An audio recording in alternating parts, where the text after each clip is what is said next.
So, I grew up poor.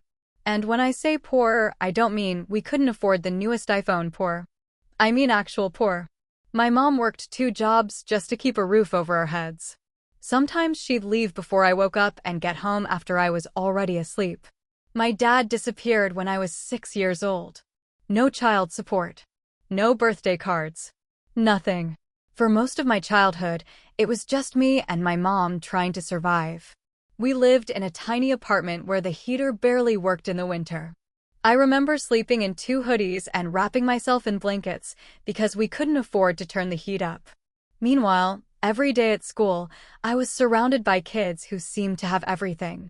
Designer clothes, brand new cars, expensive vacations, the latest phones.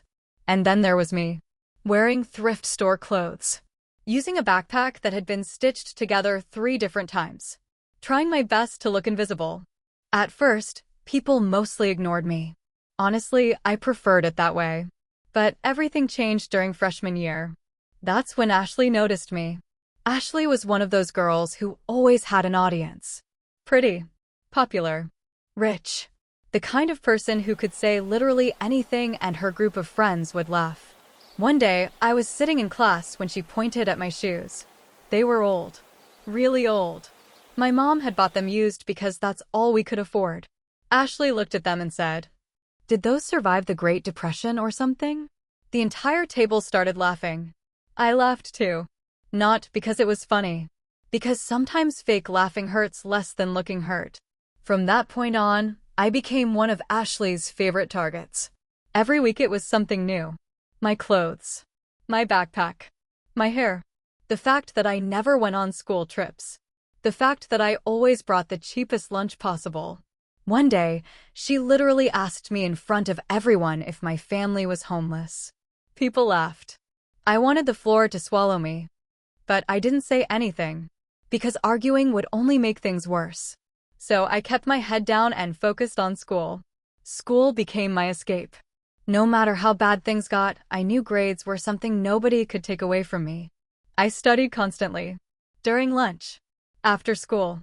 On weekends. While other kids were partying, I was sitting at the library doing homework. Not because I loved homework. Because I knew education was probably my only way out. Sophomore year was rough. My mom got sick and had to miss work for almost a month. Money got even tighter. There were nights when she pretended she wasn't hungry so I could eat. I knew what she was doing. Parents think kids don't notice. Trust me. We do. I remember sitting at the kitchen table one night watching her push food around her plate. She smiled and said she already ate at work. I knew she was lying.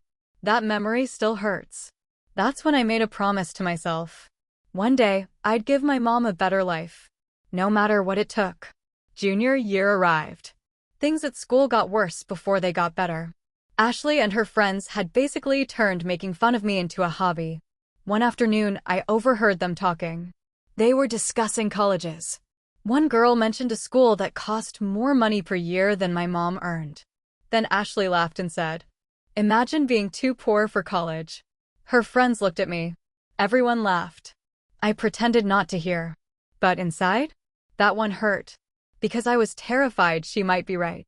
I wanted college. Badly. But wanting something doesn't make it affordable. Still, I kept working. I joined every academic club I could. Volunteered whenever possible. Applied for scholarships.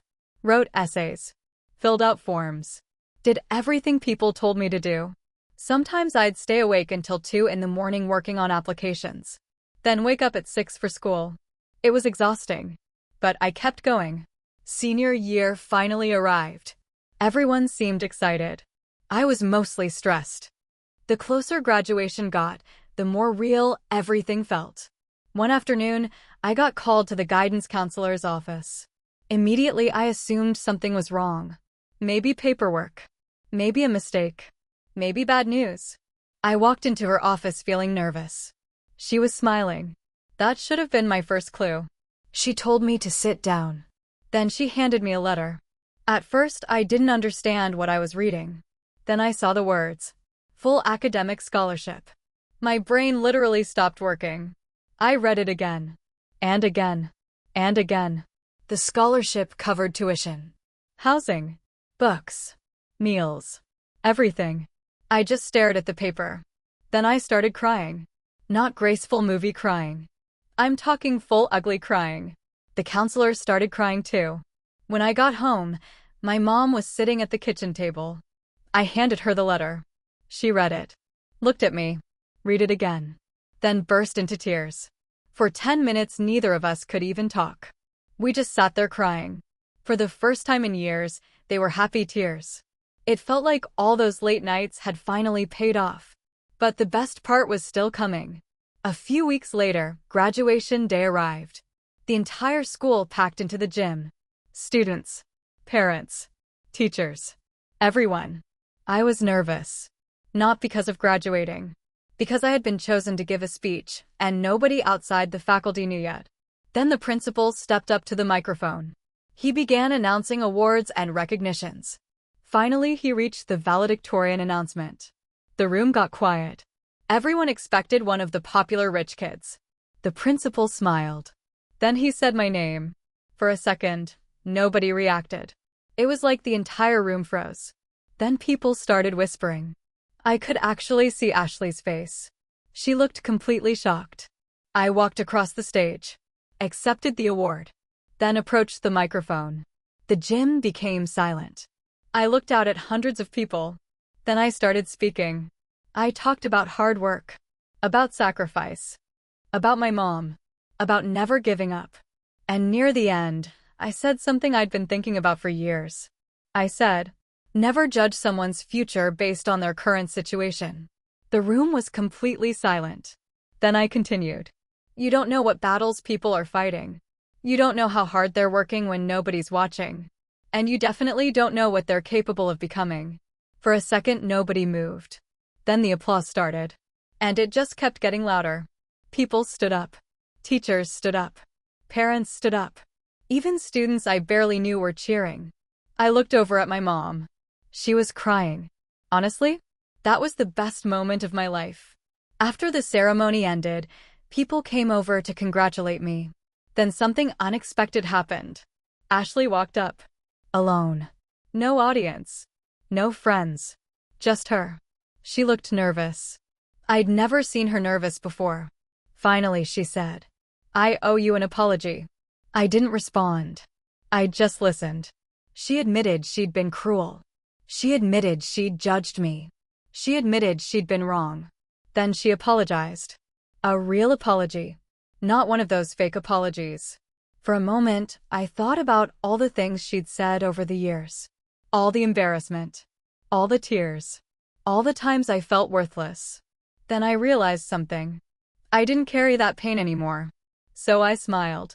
And said, I forgive you. The look on her face was pure relief. A few months later, I moved into my college dorm. The first person in my family to attend college. The first person to break the cycle. As I unpacked my things, I found that old hoodie I'd worn for years. The one everyone made fun of. I almost threw it away. But I didn't. I kept it. Because it reminds me where I came from.